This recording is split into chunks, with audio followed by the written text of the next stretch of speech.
लगातार कुछ नया सीखते रहने की कोशिश करने वालों को हमारा नमन। नमस्कार, स्वागत है आपका आपके अपने YouTube channel NPC education hub पर। जैसा कि आप जानते हैं, इस चैनल पर आपको डिफरेंट एग्जाम से रिलेटेड नॉलेज प्रोवाइड कराई जाती है। सिलेबस, एलिजिबिलिटी क्राइटेरिया और हम कैसे चीज़ों को पढ़ सकते हैं उसके रिगार्डिंग स्टडी मटेरियल आपको इस चैनल पर प्रोवाइड कराया जाता है। ये चैनल इस समय जो खास फोकस रहता है वो बोर्ड एग्जामिनेशन के लिए रहता है और अपकमिंग कॉम्पिटिटिव एग्जाम जैसे कि पैट होगा, यूपी पुलिस या यूपी एसआई के लिए लगातार कार्यरत है। आज हम बात करने वाले हैं, जैसा कि आप मेरे पीछे देख पा रहे हैं, आज हम बात करेंगे क्लास 12th बायोलॉजी से रिलेटेड, जहां पर हम एक केस स्टडी बेस्ड क्वेश्चन की बात करने वाले हैं। हम इस वीडियो में लेकर के आए हैं आपके लिए दो केस स्टडी बेस्ड क्वेश्चन जो ऑब्वियसली फर्स्ट चैप्टर से हैं, that is sexual reproduction in flowering plants. हम देखेंगे कैसे केस स्टडी बेस्ड क्वेश्चन को हम डील कर सकते हैं और उसमें अगर एमसीक्यू बेस्ड जो एक पैराग्राफ के ऊपर 4 या 5 क्वेश्चन होंगे उन्हें कैसे सॉल्व करने वाले हैं। अगर आपको सिलेबस की अच्छी नॉलेज है, चैप्टर के बारे में काफ़ी जानते हैं, तो केस स्टडी बेस्ड के जो क्वेश्चन हैं वो आपके लिए फ्री फोकट के मार्क्स हो जाते हैं।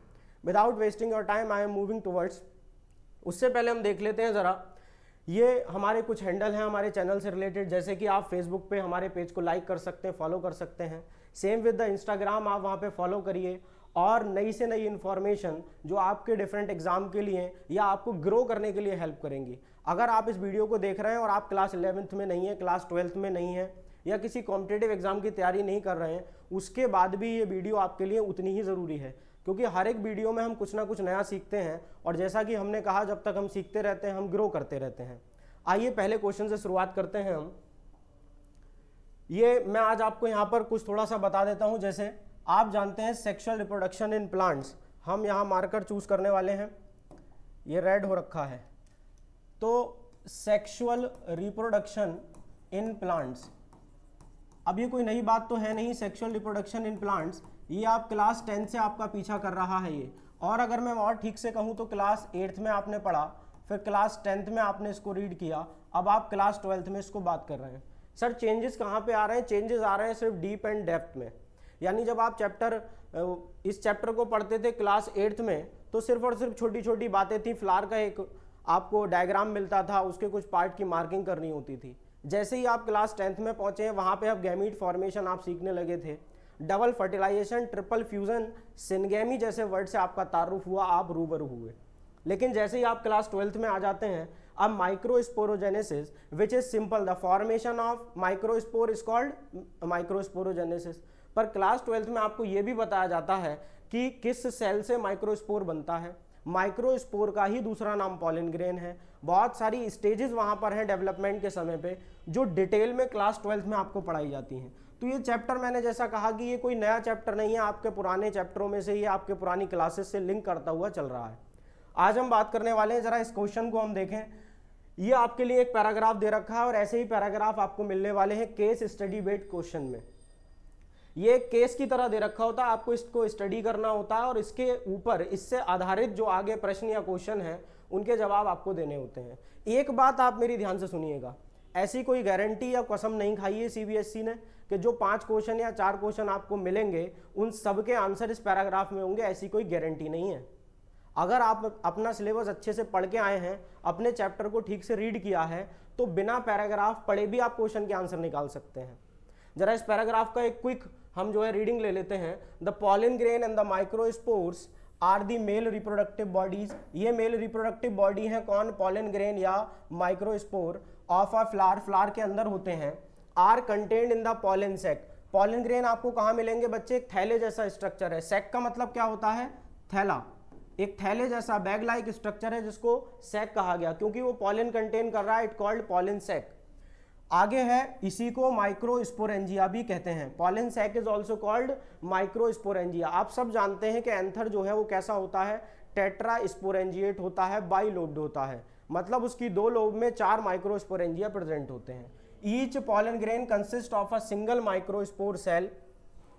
हर पॉलन ग्रेन में एक सिंगल माइक्रोस्पोर सेल होती है और वो 2 कोट्स को पजेस करता है। यानी जो आपका पॉलन ग्रेन है उसकी 2 दीवारें हैं, 2 वॉल हैं, 2 लेयरिंग हैं। एक को एक्साइन कहा जाएगा, एक को इंटाइन कहा जाएगा। Exine is the outer most layer, outer layer को एक्साइन कहते हैं। Whereas the intine is called inner layer, inner layer को हम लोग इंटाइन कहते हैं। आगे चल रहे हैं, the exine of a pollen grain is made up of chemically stable material. तो केमिकली स्टेबल मटेरियल आपने सुना होगा, पॉलन ग्रेन कभी भी किसी एल्कली एसिड एंजाइम से डिग्रेड नहीं होता, खराब नहीं होता। आपके एनसीईआरटी के लास्ट पेज पे जाते हैं तो लेफ्ट हैंड साइड पे पैराग्राफ में लिखा हुआ है, एक पॉलन ग्रेन का जिक्र हुआ है 2000 ईयर ओल्ड और एक हुआ है 10,000 ईयर ओल्ड, जैसे कि लुपिनस आर्कटिकस। तो यहां पर केमिकली स्टेबल मटेरियल है जिसकी वजह से पॉलन ग्रेन कभी डिग्रेड, खराब, डिस्ट्रॉय नहीं होता है। Because of this pollen grain are often very well preserved for thousand of year. As I said earlier, उन्होंने कह दिया, कह रहे हैं इसी वजह से, because of this pollen grain are often very well preserve, उनको प्रिजर्व किया जा सकता है सालों तक। आगे चलने वाले, ये तो पैराग्राफ था, आप इसको ठीक से एक बार देख लें। इसके ऊपर जो क्वेश्चन है उसकी बात हम करने वाले हैं नेक्स्ट स्लाइड में। अगर आपने ये पैराग्राफ देखा तो अब क्वेश्चन आपके लिए तैयार है। जैसे पहले क्वेश्चन की बात करिए, बहुत आराम से क्वेश्चन को पढ़ना है, समझना है, जल्दबाजी में आंसर गलत नहीं करेंगे। कह रहे हैं one of the most resistant biological material, बहुत ज्यादा रेजिस्टेंट बायोलॉजिकल मटेरियल है, यानी उसको कोई डिस्ट्रॉय नहीं कर पाता है, बहुत ज्यादा रेजिस्टेंट है, उसके अंदर अवरोध है। प्रेजेंट इन द एक्साइन, हमने आपसे कहा था कि पैराग्राफ में हर चीज का जवाब हो जरूरी नहीं है। आपको पैराग्राफ में बताया तो गया कि एक्साइन होता है, देखिए जरा मैं दिखा देता हूं। रेजिस्टेंट मटेरियल कह रहा है, ये देखो, exine of a pollen grain is made up of chemically stable material, पर नाम नहीं खोला। अगर आप एनसीईआरटी पढ़ के आए हैं, आपने अपने सिलेबस को अच्छे से पढ़ा है, तो आप जानते हैं फिर क्या नाम होने वाला है। क्वेश्चन में ऑप्शन में देख के जरा ठीक करते हैं। One of the most resistant biological material present in the exine of pollen grain, can you answer it. अगर आपको आंसर आ गया है तो कमेंट बॉक्स में आंसर लिखें, हम चेक करेंगे, हमारी टीम चेक करेगी कि कौन इस वीडियो को देख करके आंसर ठीक दे रहा है। देखिए, जब आप लिखते हैं तो वो बात आपके सबकॉन्शियस माइंड में हमेशा के लिए चली जाती है, परमानेंट मेमोरी क्रिएट करती है। तो इस चीज को जरा थोड़ा सा अच्छे से इन्वॉल्व रहें वीडियो के साथ। आपको आंसर अगर आते हैं तो कमेंट बॉक्स आप ही के लिए, आप वहां पर लिख सकते हैं। देखिए जरा, इसका पहला आंसर जो होने वाला है, पेक्टोसेलुलोज नहीं, इससे तो एंटाइन बना होता है। सुबेरिन का यहाँ कोई लेना देना नहीं है, वाटर रेजिस्टेंट मटेरियल होती है। सेलुलोज तो जनरली हर प्लांट सेल में आपको मिल जाएगा, सेल वॉल में मिल जाएगा, प्लांट सेल की सेल वॉल में। पर यहाँ जो एक्साइन की बात है उसके लिए करेक्ट आंसर होने वाला है स्पोरोपोलेनिन। स्पोरोपोलेनिन एक बहुत ही ज्यादा रेजिस्टेंट मटेरियल है जिसकी वजह से पॉलन ग्रेन बचा रहता है, और ये किसमें प्रेजेंट होता है बेटा, outer layer, that is exine में प्रेजेंट होता है। सर सेकंड क्वेश्चन पे आते हैं। द एक्साइन पजेस, एक्साइन अपने पास रखती है, एक्साइन के पास होते हैं वन और मोर थिन प्लेसेस नोन एज। जो एक्साइन होती है उसके पास कुछ थिन प्लेसेस होते हैं जहां से पॉलन ट्यूब निकलती है, आप बताएंगे उसको क्या कहते हैं। ये डायग्राम थोड़ा सा एक रफ डायग्राम देखिए जरा। अगर ये पॉलन ग्रेन है, इसके ऊपर एक और लेयर मैं बनाता हूं, लेकिन ये कहीं कहीं पे इंटरप्टेड है, देखिएगा आप, ये देखें। तो ये जो कुछ जगह आ रखी है, जैसे ये वाली जगह हो गई, इसको कहा जाता है germ pore. This is called germ pore, ये इसको कहते हैं जर्म पोर। और यहीं से आपकी पॉलन ट्यूब बाहर निकल के आती है जब पॉलन क्या करता है, किसी भी फ्लावर के स्टिग्मा पे जर्मिनेट करता है। यहाँ अंदर इसके दो सेल होती है, एक जनरेटिव सेल होती है और एक वेजिटेटिव सेल होती है। ऑब्वियसली जो बड़ी होगी वो वेजिटेटिव सेल होने वाली है, वेजिटेटिव सेल, और जो छोटी होती है बेटा उसको कहते हैं जनरेटिव सेल। जनरेटिव सेल का जो न्यूक्लियस है उसके डिवाइड होने पर ही क्या मिलते हैं हमको, मेल गैमीट मिलते हैं, मेल गैमीट मिलते हैं। और कैसे, दो मेल गैमीट हमको मिलते हैं यहाँ पे। खैर वो डिटेल की बात हो जाएगी। अभी पूछा गया है कि वो थिन प्लेसेस क्या कहलाएंगे, तो वो कहलाएंगे बच्चे जर्म पोर। जैसे न्यूक्लियस में न्यूक्लियर मेम्ब्रेन जहां इंटरप्टेड होती है वहां होता है न्यूक्लियोपोर या न्यूक्लियस के पोर होते हैं, वैसे ही जर्म पोर पॉलन ट्यूब से रिलेटेड है। आगे चलते हैं हम लोग थर्ड क्वेश्चन की तरफ, इसी पैराग्राफ से रिलेटेड है। कह रहे हैं what is the function of germ pore. Sir answer तो मैंने अभी आपको दे दिया, फिर तो कोई परेशानी होना नहीं चाहिए। आप बताइए क्या होगा इसका आंसर, लिखिए कमेंट बॉक्स में कि ये होगा सर इसका आंसर। पहला उन्होंने दे रखा है, कह रहे हैं इमरजेंस ऑफ रेडिकल। रेडिकल का यहाँ कोई मतलब नहीं है सर, रेडिकल जो है वो एम्ब्रियो का पार्ट है, सीड के अंदर प्रेजेंट होता है। ठीक, क्रॉस कर दीजिए। कह रहे हैं absorption of water for seed germination. अरे सर जी, सीड जर्मिनेशन तब ना होगा जब सीड पढ़ रहे होंगे, हम तो पॉलिन पढ़ रहे हैं, सीड का क्या लेना देना है यहाँ पे। क्रॉस हो गया, खत्म बात। आगे उन्होंने कहा है ऑल ऑफ दीज। अब दो गलत हैं तो ऑल ऑफ दीज तो हो नहीं सकता। आंसर आ गया इनिशिएशन ऑफ पॉलन ट्यूब, वहां से पॉलन ट्यूब निकलती है। कई बार क्वेश्चन क्या होता है बच्चे, जब हम क्वेश्चन पढ़ रहे होते हैं तो हमें डायरेक्ट आंसर मिलता है, लेकिन कई बार अगर थोड़ा सा भी डिलेमा है, थोड़ी सी भी दिक्कत आ रही है कि आंसर ये होगा या नहीं होगा, अगर आप इफ और बट में अटके हुए हैं तो आप एलिमिनेशन मेथड लगाइए। ऑप्शन को थ्रो आउट करिए, ऑप्शन को खत्म कीजिए कि ये वाला नहीं होगा, ये वाला नहीं होगा, और आप देखेंगे लास्ट में आप जिस कोई ऑप्शन के साथ बचेंगे वो ऑप्शन कैसा हो जाएगा, आपका राइट आंसर हो जाएगा। चलिए फोर्थ वाले की बात करते हैं। फोर्थ क्वेश्चन आपके सामने है स्क्रीन पर। कह रहे हैं what is the key advantage of the plant for having such strong pollen grain wall. अगर पॉलन ग्रेन की जो वॉल है, जो दीवारें हैं, वो इतनी मजबूत हों तो प्लांट को भला क्या फायदा हो सकता है। What is the advantage, advantage मतलब फायदा क्या होगा। ऑप्शन की बात करें, it protects the vital genetic material in the pollen grain. क्या ये वाइटल जेनेटिक मटेरियल को प्रोटेक्ट करेगा। सर जेनेटिक मटेरियल को प्रोटेक्ट अगर करना है तो वो तो न्यूक्लियस की वॉल करेगी, यानी कि न्यूक्लियर मेम्ब्रेन जेनेटिक मटेरियल को प्रोटेक्ट करेगी। इसमें भला एक्साइन या एंटाइन जो कि पॉलन की आउटर वॉल और इनर वॉल है वो क्या कर सकती हैं। Second, it allows pollen to serve as a valuable fossil record for the study of ancient plant.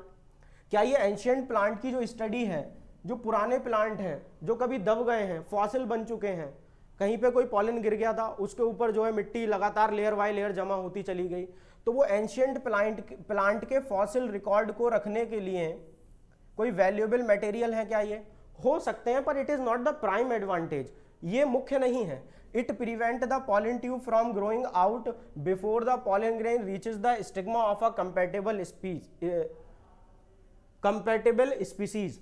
उन्होंने ऐसा कहा है कि what is the key advantage पूछा था, तो कह रहे हैं it prevents the pollen tube, ये प्रिवेंट करता है pollen tube from growing out before the pollen tube reaches the stigma. Stigma पर पॉलन ग्रेन पहुंचे तब तक पॉलन ट्यूब के निकलने को रोकता है। क्या ये बात है, हमको देखना पड़ेगी।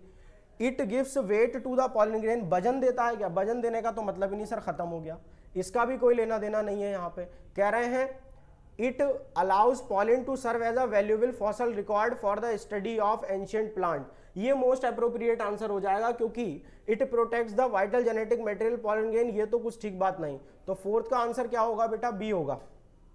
फोर्थ का आंसर हमारे पास क्या होने वाला है, बी करेक्ट आंसर हो जाएगा।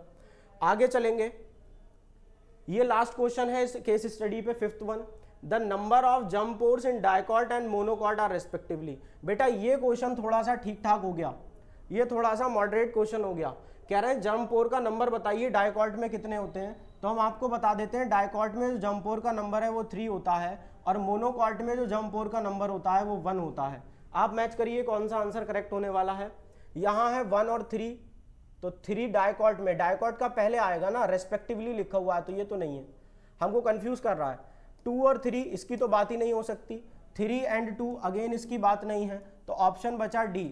ध्यान रखना, आपको आते हुए भी आप गलत करोगे। डाइकॉट में 3, मोनोकॉट में 1, पर इस रेस्पेक्टिवली का मतलब है कि अगर डाइकॉट पहले लिखा है तो जंप पोर भी पहले इसके आने चाहिए, और उसके बाद मोनोकॉट लिखा है तो जंप पोर बाद में किसका आना चाहिए, मोनोकॉट का। ये रिवर्स करके अगर आपने पहला आंसर लगा दिया तो आप अपना मार्क्स खो देंगे फ्री फंड का, आपको आता है उसके बाद भी। तो रेस्पेक्टिवली को ध्यान में रखेंगे और आंसर डी करेक्ट क्लिक करेंगे, अपने कमेंट बॉक्स में लिख देंगे उसका आंसर कि सर ये हो गया है। एक केस स्टडी आप लोगों ने अभी सॉल्व की, टिपिकल बिल्कुल भी नहीं है। आगे चलते हैं जरा, ये केस स्टडी में थोड़ा सा आउट ऑफ द बॉक्स आपके लिए लेके आया हूं, जो जनरली बच्चों से नहीं होती है, तो समझते चलेंगे। इन्होंने क्या कहा पहले पढ़ लेते हैं पैराग्राफ। एपोमिक्सिस, आप जानते हैं the formation of seed without fertilization is called apomixis. Formation of seed, formation of seed without fertilization, without fertilization is called apomixis। इसी से रिलेटेड एक बात हम और पढ़ते हैं, the formation of fruit without fertilization is called parthenocarpy, is called parthenocarpy. Parthenocarpy fruit का बनना होता है, जबकि एपोमिक्सिस की बात करेंगे अगर हम तो ये सीड का फॉर्मेशन होता है विदाउट फर्टिलाइजेशन। आगे चलें, apomixis is the mode of reproduction which does not involve formation of zygote through gametic fusion. यहाँ पर जाइगोट फॉर्मेशन नहीं होता, गैमेटिक फ्यूजन से नहीं, ऐसा नहीं है जाइगोट फॉर्मेशन ही नहीं होता, गैमेटिक फ्यूजन से नहीं होता है, डायरेक्ट वो जाइगोट में कन्वर्ट हो जाएगा। In plants apomixis commonly mimic sexual reproduction.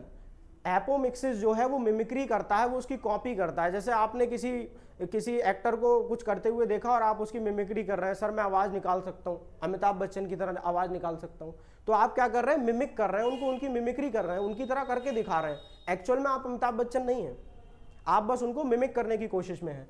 तो ये एपोमिक्सिस किसको मिमिक कर रहा होता है बच्चा, सेक्सुअल रिप्रोडक्शन को, but produces seeds without fertilization. देखिए मैंने कहा था एपोमिक्सिस में क्या बनते हैं, सीड विदाउट फर्टिलाइजेशन, जरा आप यहां पर देख भी सकते हैं।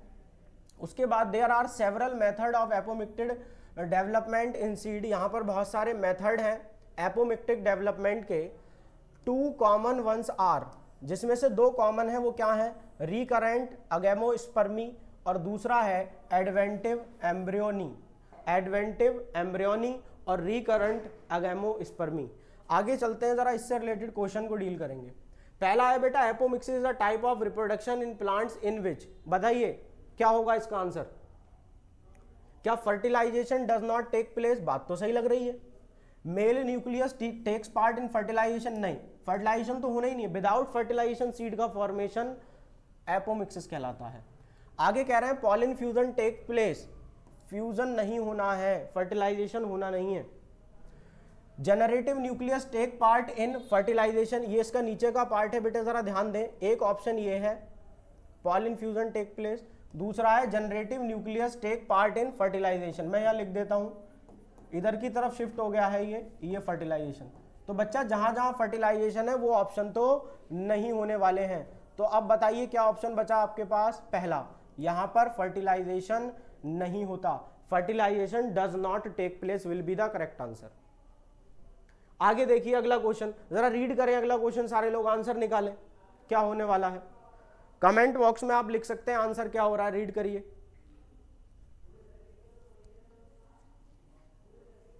आपने रीड किया होगा बेटा, which of the following statement is incorrect. अरे ध्यान देना पड़ेगा, इनकरेक्ट पूछा है, करेक्ट तो नहीं दे रहे थे साहब। इनकरेक्ट रिगार्डिंग रिकरेंट अगेमोस्पर्मी, रिकरेंट अगेमोस्पर्मी के रिगार्डिंग कौन सी बात गलत हो रखी है। रिकरेंट अगेमोस्पर्मी में क्या होता है, एग के अलावा, ध्यान से सुने, प्लांट में जो ओवरी है वहां एग के अलावा दूसरी डिप्लॉइड सेल डायरेक्ट क्या कर जाती हैं, जायगोट में कन्वर्ट हो जाती हैं। पढ़े जरा, कह रहे हैं it is the formation of seed that has an embryo formed without meiosis and syngamy. बिना मियोसिस के, बिना सिनगेमी के क्या बना है, यहां पर सीड बना है। ये बात कुछ जच नहीं रही, ये बात कुछ ठीक नहीं लग रही, क्योंकि मैंने आपसे क्या कहा था, यहां एम्ब्रियो जायगोट बनने वाला है किसी डिप्लॉइड सेल से, लेकिन शर्त यह है वो डिप्लॉइड सेल क्या नहीं होनी चाहिए, वो डिप्लॉइड सेल एग नहीं होना चाहिए। तो अब देखते हैं अगली बात हम, all the cells of embryo sac are diploid. क्या ये बात ठीक है, आप तो समझदार लोग हैं। एम्ब्रियो सैक की सारी सेल डिप्लॉइड होती है, नहीं होती है भैया। एंटीपोडल को कहां लेके जाऊंगा, एंटीपोडल क्या एम्ब्रियो सैक में नहीं होता है, आप जानते हैं हैप्लॉइड है। साइनर्जिड, साइनर्जिड भी हैप्लॉइड है, ये भी तो एम्ब्रियो सैक में होते हैं। तो बात तो गलत हो गई है, clear cut. An embryo develops directly from diploid cell other than egg. आपको मेरी लाइन कोट होती हुई दिखी या नहीं, मुझे बताइए, सुनाई दे रही है। एम्ब्रियो बनेगा डायरेक्टली, सीधा सीधा कहां से, डिप्लॉइड सेल से, किसी भी 2n सेल से बनेगा, लेकिन कौन नहीं होना चाहिए, अदर देन एग, एग तो नहीं होना चाहिए। भाई साहब बात खत्म हो गई है, करेक्ट आंसर सी आ गया। तो सेकंड का आंसर क्या हो गया बेटा जी, सी करेक्ट हो गया, जबकि फर्स्ट वाले का आंसर ए करेक्ट हो गया। ये ऐसी केस बेस्ड स्टडी है जो ज्यादातर बच्चे यहाँ पे 5 आउट ऑफ 5 स्कोर नहीं कर सकते इसमें, या 4 क्वेश्चन होंगे तो 4 में 4 नहीं आएगा, क्योंकि थोड़ा सा उलझा रही है आपके एनसीईआरटी से, हल्का सा डेविएट कर रही है ये। Without wasting your time I am moving to the third question. और यहाँ पर देखिए थर्ड क्वेश्चन आई थिंक हमने पीछे किया है क्या, इसमें थर्ड क्वेश्चन मिसिंग है, ये फर्स्ट था ये सेकंड था, थर्ड क्वेश्चन मिसिंग है। तो बचा कौन सा, 4 और 5 देखते हैं जरा, ये पीडीएफ फॉर्मेशन के समय गिलिच रहा होगा। तो फोर्थ क्वेश्चन कह रहे हैं formation of embryo directly from diploid egg. सीधा सीधा ओहो, अब क्या करा, डिप्लॉइड एग से आप सीधे सीधे क्या बना लीजिए, एम्ब्रियो बना लीजिए, विदाउट फर्टिलाइजेशन, बिना फर्टिलाइजेशन के ये काम होना चाहिए। आप मुझे बताएंगे आंसर क्या होगा, जरा देखते चले। कह रहे हैं एपोस्पर्मी हो सकती है, एपोस्पर्मी नहीं होगी क्योंकि स्पोर से नहीं बना है। डिप्लोस्पर्मी भी नहीं होगी, डिप्लोस्पोरी भी नहीं होगी और एपोस्पोरी भी नहीं होगी। पॉली एम्ब्रियोनी हो नहीं सकती, क्योंकि पॉली का मतलब होता है क्या बेटा, मैनी, और एम्ब्रियोनी का मतलब होता है डेवलपमेंट ऑफ एम्ब्रियो, तो बहुत सारे एम्ब्रियो यहाँ बन नहीं रहे हैं। आंसर फिर कौन सा होगा, देखिए ए बी सी तो होने से रहा, फिर डी ऑप्शन इसका करेक्ट हो जाएगा। पर यहाँ थोड़ा ध्यान दें, डिप्लॉइड पार्थिनोजेनेसिस ना आके बेटा यहाँ आएगा पार्थिनो,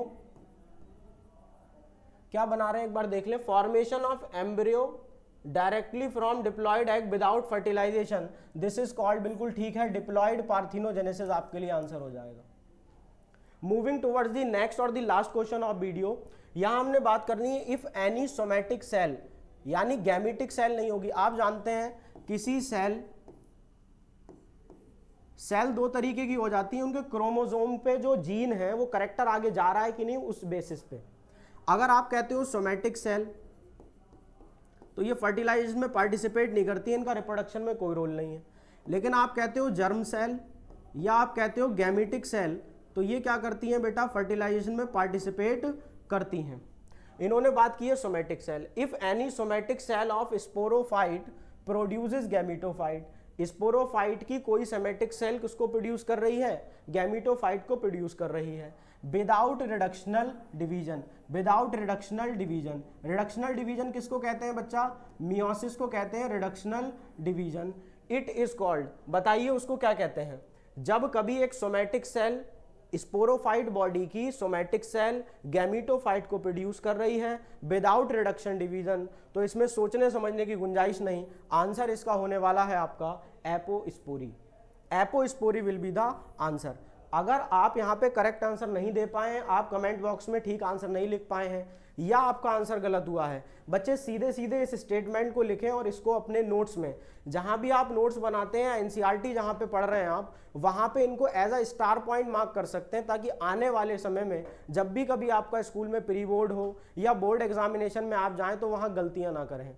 यहाँ आज मैंने पहले चैप्टर से 2 केस स्टडी बेस्ड क्वेश्चन की बात की है, इसी तरीके से हम आगे भी क्वेश्चन लाएंगे। देखिए हमारा जो तरीका है या हमारा जो मोटिव, हमारा जो विजन है वो समझ लीजिए, हमने कोशिश करनी है कि पीसीएमबी चारों ही सब्जेक्ट से रिलेटेड हमें केस स्टडी बेस्ड क्वेश्चन जरूर कराने हैं प्रैक्टिस, और चैप्टर बाई चैप्टर आपको आएगा। जैसे कि अभी हमने बायोलॉजी से रिलेटेड वीडियो देखी, अगली वीडियो में मैं आपके लिए चैप्टर 2 लेके आऊँगा। सिमिलरली अगर आप चैनल पे नए हैं तो चैनल को सब्सक्राइब करें, बेल आइकन हिट करें, ताकि वीडियो का लिंक आपको पता चले, नोटिफिकेशन जो है आपके पास आ जाया करे। आप जा सकते हैं चैनल में, वहाँ पे वीडियोस दे रखी हैं, मैं बोलूँगा टेक्निकल टीम को कि वो वहाँ पे प्लेलिस्ट क्रिएट कर दें। आप वहाँ फिजिक्स, केमिस्ट्री, मैथमेटिक्स और ऑब्वियसली बायोलॉजी की केस स्टडी बेस्ड क्वेश्चन को अच्छे से तैयार कर सकते हैं। बने रहिए हमारे चैनल पे और कुछ नया सीखते रहिए, ग्रो करते रहिए। इसी के साथ धन्यवाद।